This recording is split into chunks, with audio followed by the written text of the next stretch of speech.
A reduz orçamento se despesa da importação sação, governo se aumenta a produção e arrelar.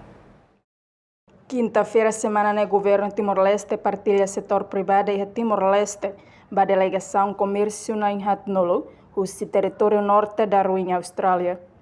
Durante o discurso com o turismo, indústria e agricultura. Atividade ne halau e suairum Timor Plaza Comora Dili. Lorong walu fulan setembro tinan rihun rua ronoloresen rua. Sefi gabinete primeiro-ministro Azevedo Marçal, representante primeiro-ministro. Hatete, orçamento geral estado cada tinan gasta 10% alonolo, ba compra sasan husi railiur. Também governo se investe produção e railaran, hudi cria emprego ba cidadão. No orçamento circula e railaran rei.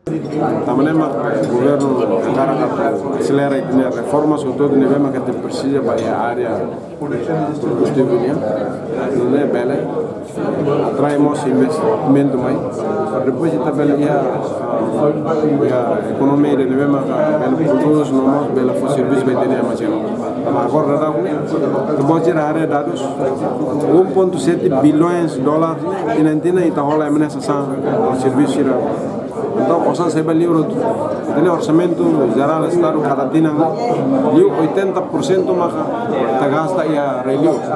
Então, se você vai ler, quer dizer, cria emprego para a relio, para maneira que está cria para a cidadão. Então, o governo agora está bem, aumenta a produção reilara, encoraja investimento reilara, para depois a rua cria oportunidade de emprego e reilara.